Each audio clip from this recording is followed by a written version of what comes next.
আসসালামু আলাইকুম বন্ধুরা, আশা করি সবাই সুস্থ আছেন।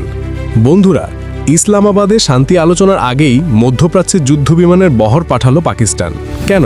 পাকিস্তানের বিমান বাহিনীর JF-17 থান্ডার, F-16 যুদ্ধবিমান সহ C-130 হারকিউলিস, জ্বালানিবাহী IL-78 ট্যাঙ্কার এবং অ্যাওয়াক্সও মধ্যপ্রাচ্যে পাঠানো হয়েছে। পাকিস্তানের বিমান বাহিনীর JF-17 থান্ডার যুদ্ধবিমান ইসলামাবাদে যুদ্ধবিরতি নিয়ে শনিবার যুক্তরাষ্ট্র এবং ইরানের বৈঠক শুরুর আগেই মধ্যপ্রাচ্যের যুদ্ধবিমানের বহর পাঠিয়েছে পাকিস্তান। পাকিস্তানের বিমান বাহিনীর JF-17 থান্ডার, F-16 যুদ্ধবিমানের পাশাপাশি সামরিক পরিবহন বিমান C-130 হারকিউলিস, জ্বালানিবাহী IL-78 ট্যাঙ্কার এবং airborne early warning and control system অ্যাওয়াক্সও মধ্যপ্রাচ্যে পাঠানো হয়েছে। ইন্ডিয়া টুডের প্রতিবেদনে বলা হয়েছে, ইরান এবং যুক্তরাষ্ট্রের মধ্যে 2 সপ্তাহের যুদ্ধবিরতির মধ্যেও মধ্যপ্রাচ্যে অনেক বেশি উত্তেজনা বিরাজ করছে। এর মধ্যে ইরানের আলোচক দলকে বৈঠকের জন্য নিরাপদে ইসলামাবাদে নিয়ে যাওয়ার দায়িত্ব রয়েছে পাকিস্তানের ওপর।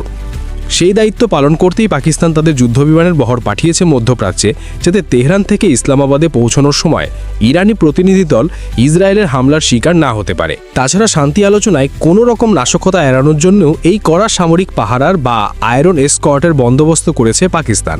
ইসরায়েল যাতে কোনো রকম বিপত্তি না ঘটাতে পারে সেজন্য সৌদি আরব, সংযুক্ত আরব আমিরাত এবং ইরানের বন্দর আব্বাসের কাছে আকাশে আয়রন এসকর্টের জন্য পাকিস্তানের JF-17 থান্ডার এবং F-16 জঙ্গি বিমান উপস্থিত রয়েছে শুক্রবার সকাল থেকেই। এই যুদ্ধবিমানগুলো পাকিস্তান থেকে পারস্য উপসাগর পর্যন্ত এলাকার আকাশসীমা সার্বক্ষণিক নজরে রেখেছে। গত 8 এপ্রিল পাকিস্তানের মধ্যস্থতা এবং চীনের সহায়তায় যুক্তরাষ্ট্রের সঙ্গে সাময়িক যুদ্ধবিরতিতে সম্মত হয়েছে ইরান। যুদ্ধবিরতির শর্ত এবং মেয়াদ চূড়ান্ত করতে শনিবারে পাকিস্তানের রাজধানী ইসলামাবাদে দুপক্ষের বৈঠক হবে।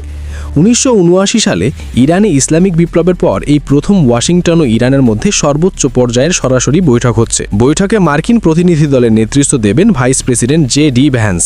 তার সঙ্গে থাকবেন মার্কিন দূত স্টিভ উইটফ এবং ট্রাম্প জামাতা জ্যারেড কুশনার। অন্যদিকে ইরানের প্রতিনিধি দলে থাকবেন পার্লামেন্ট স্পিকার মোহাম্মদ বাকে কালিবাফ এবং পররাষ্ট্রমন্ত্রী আব্বাস আরাকাচি। বৈঠকে প্রথম পর্বে যোগ দেবেন পাকিস্তানের প্রধানমন্ত্রী শেহবাজ শরীফ এবং পররাষ্ট্রমন্ত্রী ইসহাক দারো। যুক্তরাষ্ট্র এবং ইরানের এই বৈঠক কোন দিকে মোড় নেয় সেদিকে তাকিয়ে গোটা বিশ্ব।